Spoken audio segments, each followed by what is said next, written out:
Assalamualaikum warahmatullahi wabarakatuh. Merdeka, Rahayu. Pemirsa tercinta yang dirahmati oleh Allah, Tuhan Yang Maha Esa, bersua kembali di kanal Hikmatologi. Monolog sederhana mengajak diri kita masing-masing berpikir kian melembut, cerdas, dewasa, bijaksanakan hati nurani, berdasar kitab suci agama kepercayaan yang kita yakini. Tentu saja upaya serius terus-menerus tak kenal putus untuk menghayati, mempedomani, mengamalkan Pancasila niscaya dalam kehidupan sehari-hari.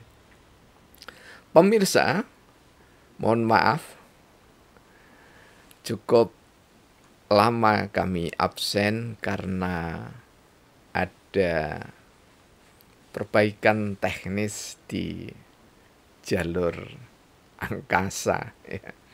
Jadi ada perbaikan di studio sederhana kami ini sehingga kami menunggu sampai dengan unggahan bisa normal. Di samping rahmat hujan deras yang menyebabkan kami tidak bisa untuk tapping atau rekaman. Pemirsa yang dirahmati oleh Allah, ketika kita berbicara Ramadan, maka harapannya tahun depan 1447 Hijriah kita bisa ditakdirkan yang terindah oleh Allah, tetap dalam keimanan, kesehatan, dan nikmat ilmu pengetahuan serta rezeki yang berkah untuk kita semuanya, dan bisa menjalankan rangkaian ibadah di tahun yang akan datang. Tentu saja di likur-likur terakhir ya, pada Syahrul Ramadan 1446, kita sangat prihatin karena di bulan Ramadan suasana di negara kita sangat amat memprihatinkan, mencemaskan, bahkan mengkhawatirkan. Prihatin karena agenda puasa Ramadan bagi umat Islam, agenda puasa prapaskah bagi umat Nasrani, terutama saudara-saudara kami yang Katolik, dan memprihatinkan karena saudara-saudara kami nyaris bersamaan merayakan Nyepi di masyarakat Hindu Bali. Disebut memprihatinkan karena keamanan di sejumlah titik di daerah kita, Indonesia, banyak gangguan. Begal, tidak lagi kita butuh membaca media cetak berlama-lama, cukup membuka KW, maka segera bisa ditemukan sejumlah saudara kita yang mengalaminya. Kemudian satu pemandangan juga yang sangat-sangat memilukan, yakni adalah demonstrasi. Demonstrasinya tidak menjadi masalah, tetapi syahwat yang diumbar oleh aparat negara dan oleh masyarakat, apakah mahasiswa ataupun yang lainnya, bergelora di mana-mana dan tidak jarang merusak fasilitas-fasilitas umum yang dibangun oleh anak bangsa sendiri. Permasalahan-permasalahan yang konvensional seolah bangsa ini jalan di tempat. Artinya hikmat yang kalau kita pelajari dari Alkitab, Injil, dan seterusnya, Bhagavad Gita, Tipitaka, sampai Sisu, dan Al-Quran, hikmat itu betul-betul ditinggalkan oleh anak manusia kebanyakan. Tidak saja Indonesia, tapi di dunia. Lebih memprihatinkan lagi juga saudara-saudara kita di bulan puasa di Palestina masih dibombardir oleh Zionis Israel. Dan lebih tidak rasional lagi, para penggawa dedengkot yang mengatasnamakan demokrasi justru menjadi penunggang yang terbaik. Karena itulah harapan anak bangsa secara sederhana, seperti kami yang hidup di kampung Celaket ini, bersyukur karena Biara Ursulin melalui SMK Koryeso, Sekolah Menengah Kejuruan Koryeso, sejak 2 tahun yang lalu hingga kini, ini masuk tahun ketiga, menjalin hubungan erat setidaknya dengan umat Islam yang ada di wilayah Celaket Gang 1, khususnya di bawah naungan Masjid Khadijah tercinta. Beberapa kali berkunjung ke masjid kami. Karena itulah pada Suster Ingrid Osu, ya, saya tidak tahu singkatan apa itu, ya, mohon maaf. Kemudian Suster Paula sebagai kepala sekolah SMK Koryeso, ada Suster Esperanza dan sejumlah suster yang lainnya, serta Pak Guru Liu yang masih muda, belia, dan sangat antusias menjalin hubungan kerjasama. Tidak sebatas berkunjung ke Masjid Khadijah, tapi juga kerja bakti ketika kami menjelang hari H minus atau jam H minus 10 jam. Saudara-saudara kami, anak-anak kami tercinta dari Koryeso, SMP, SMK, SMA, ya, terutama yang ada di wilayah Celaket dan sekitarnya, kerja bakti bahkan kami umat Islam ini nyaris nganggur karena mereka semuanya sudah saeko proyo. Jadi satu sisi kita melihat keindahan yang betul-betul perwujudan Bhinneka Tunggal Ika, tapi sisi yang lain kita prihatin karena ada insiden-insiden yang mestinya kalau kita berdasarkan Pancasila dan juga dibekali spiritualitas atau spirit puasa yang esensinya saum itu adalah mengendalikan diri, maka insya Allah pemimpin seharusnya bisa mengevaluasi Karena lagi-lagi saya ingin mengatakan dan saya tidak bosan. Kami tidak memusuhi demokrasi, tapi justru kami hormat dan terima kasih pada sistem demokrasi. Dengan jargonnya pemerintah dari rakyat, oleh rakyat, untuk rakyat. Tuhan dikemanakan? Vox populi, vox Dei, suara rakyat, suara Tuhan. Tuhan dikemanakan? Dari jargon-jargon klasik ini saja, sistem demokrasi sama sekali tidak merujuk pada sila pertama Pancasila, ketuhanan yang Maha Esa. Karena itulah patut kita di bulan puasa ini, di Syahrul Ramadan ini, Syahrul Mubarak, bulan penuh keberkahan ini, tidak sekedar kita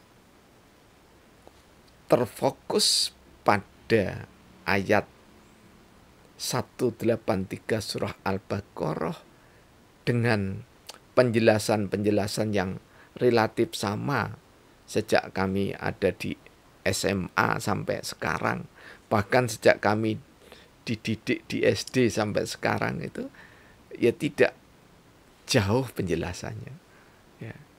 Padahal kalau kita berbicara mutakin itu ya, insan yang bertakwa itu, jika kita hidup berbangsa dan bernegara seperti ini, maka nyaris sinyalemen sekaligus bukan sinyalemen, tapi apa yang dibaca oleh Rasulullah bahwa kebanyakan manusia yang menjalankan puasa hanya mendapatkan lapar dan dahaga semata, itu benar adanya. Karena puasa seolah tidak memiliki kontribusi kepada yang menjalankannya. Karena itulah pemirsa tercinta yang dirahmati oleh Allah, wujud real dari puasa adalah pengendalian diri. Dan ketika, kalau kita hubungkan dengan demonstrasi, ketika ada demonstrasi yang sudah diizinkan, maka seharusnya ada hal ideal yang dijadikan sistem prosedur tetap berdemonstrasi.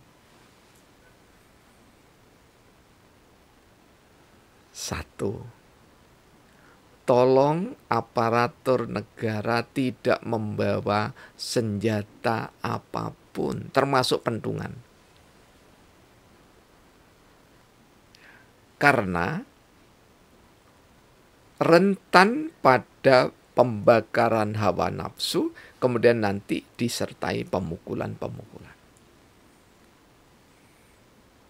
Kemudian pihak mahasiswa terutama dan masyarakat juga tidak membawa apapun kecuali atribut bendera,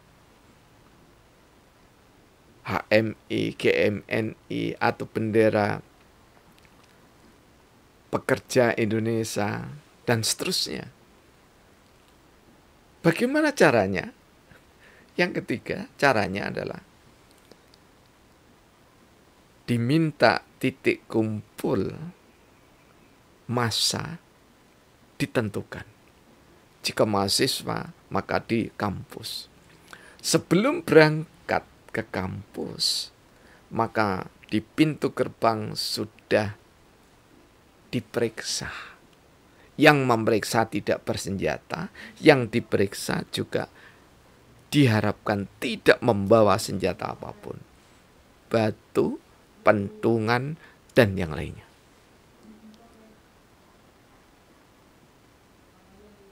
Karena itulah ya, adegan ya, yang bisa dikendalikan ketika pemeriksaan dilakukan di pintu gerbang. Kemudian yang keempat, kawallah rakyat Indonesia ini, apakah dia mahasiswa atau warga masyarakat, sampai ke tujuan. Dan yang kelima, karena kami juga pernah demonstrasi ketika masih mahasiswa. Yang kelima, menjadi lebih penting lagi. Tolong disarankan kepada siapapun yang berdemonstrasi, kalau memang ingin arak-arakan berjalan menuju gedung balai kota ataupun DPRD ataupun di DPR pusat sana, semua membawa konsep.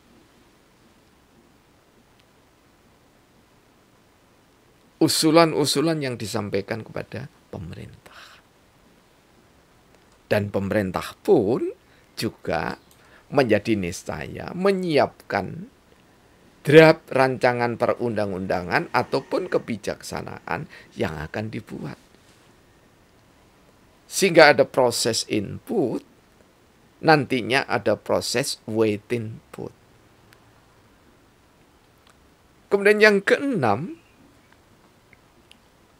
jika di tingkat kota atau di tingkat manapun, pemimpin, kalau Anda tadinya butuh sekali dengan suara massa, maka ketika massa ingin menemui Anda sebagai pejabat, wahai saudara-saudaraku yang bertakhta, apapun jabatan Anda, mulai dari kepala desa, camat, wali kota, bupati, gubernur, sampai dengan menteri dan presiden, ketua DPR, MPR, dan seterusnya.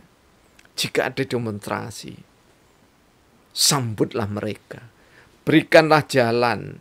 Jangan memakai pagar berduri ataupun pagar beton. Ingat, ketika Anda belum bertakhta, Anda mendatangi rakyat bahkan sampai ke gang-gang kecil di kampung-kampung sampai di desa-desa, Anda datangi. Ingat itu. Setelah itu, kalau Anda campakkan suaranya, mereka menjadi beringas. Jangan semata-mata salahkan anak-anak kita. Tetapi demonstrasi itu, kalau dalam riset yang kami tumbuh kembangkan dan kami tulis dalam bentuk sastra, demonstrasi adalah bukti buntunya mekanisme atau mesin-mesin resmi yang ada di jajaran birokrasi pemerintahan. Yang ketujuh, jika Anda berusaha menemui dan membuka pintu, pastikan bahwa balai kota Anda, ruang DPR Anda, mencukupi untuk sejumlah orang. Sambut anak-anak kita yang demonstrasi, wali kota, bupati, gubernur, presiden, ketua DPR dan yang lainnya termasuk menteri. Sambut mereka dengan hangat. Maka insya Allah, jalan hikmah yang seperti ini, jika ditempuh, maka tidak akan sampai terjadi baku hantam antara anak bangsa. Apakah tidak malu seragam yang dipakai dibelikan oleh rakyat? Makan yang disuapkan, makanan dari rakyat. Pentungan yang dipakai memukul mahasiswa, uang dari rakyat. Apakah tidak malu? Sungguh, kita rakyat jelata yang menyaksikan malu. Malu dan sangat malu sekali. Karena seolah hanya mengatasi demonstrasi saja tidak ada kemampuan.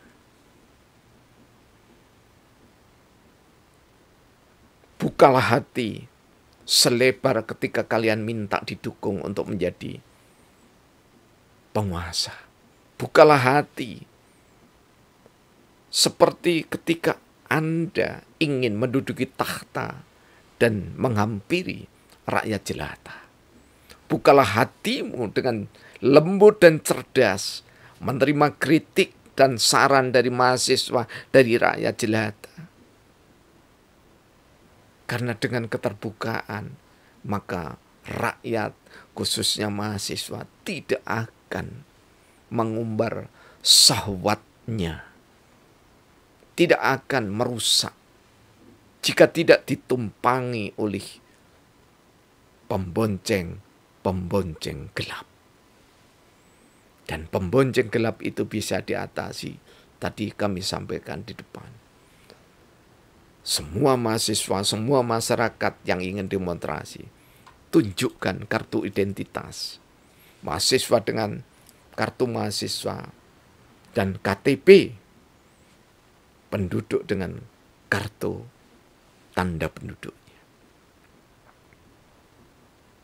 Dan lebih beradab lagi, jika sebelum demonstrasi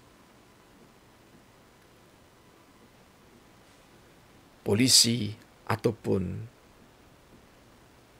tentara, angkatan darat ataupun yang lainnya, pimpinlah mereka berdoa.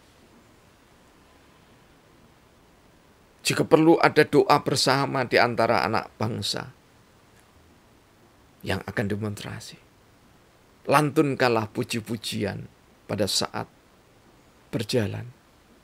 Lantunkanlah lagu-lagu kebangsaan saat berjalan. Kemudian sambut dengan uluran tangan, jabat tangan, dengan senyum mesra. Seperti Anda membutuhkan suara rakyat jelata. Insya Allah, dengan cara demikian, dapat dihindari kebrutalan baik dari pendemo maupun dari aparatur negara. Dan kami memimpikan lahirnya sistem pemerintahan hikmatokrasi, meninggalkan sistem demokrasi, membangun partai profesi. Mahasiswa punya bendera sendiri, Partai Pemuda Indonesia atau Partai Muda Indonesia. Di dalamnya ada pemuda, ada mahasiswa yang bergabung. Sehingga dia ada di legislatif, bisa menyuarakan aspirasinya. Pekerja memiliki Partai Pekerja Indonesia, dia bisa menyuarakan di legislatif. Demikian juga petani memiliki Partai Tani Indonesia, Partai Guru Indonesia, Partai Spiritualis atau Partai Rohaniawan Indonesia. Kemudian ada utusan aparat Indonesia. Ada utusan dari kepolisian, ada utusan dari Angkatan Bersenjata atau TNI. Jika semua terwakili, tidak seperti sekarang. Rakyat jelata menjadi rebutan di saat pemilu, dan ketika mereka sudah menduduki tahta, rakyat dicampakkannya. Suaranya tidak didengarkan. Marilah kita sadari bahwa apa yang ada di naskah persiapan Undang-Undang Dasar 1945 Republik Indonesia, bukan NKRI, belum NKRI, ya ketika itu. Mari kita kembali ke sana. Kita kembali ke sini.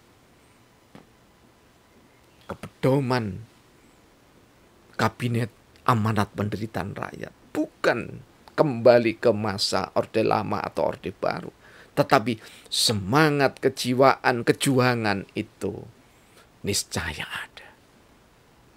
Tak berlebihan. Karena Ramadan, hari kemerdekaan Indonesia, dan kita ada di dalam lingkar bulan Ramadan 1446. Semoga bangsa kita semakin lembut, cerdas, berperi kemanusiaan, berkeadilan, dan bijaksana dalam menata laksana, memimpin bangsa negara. Terima kasih, mohon maaf kekurangannya. Dan karena monolog sederhana ini adalah karya pemikiran, maka kritik yang membangun berdasarkan data dan analisis adalah niscaya. Wassalamualaikum warahmatullahi wabarakatuh. Merdeka, Rahayu.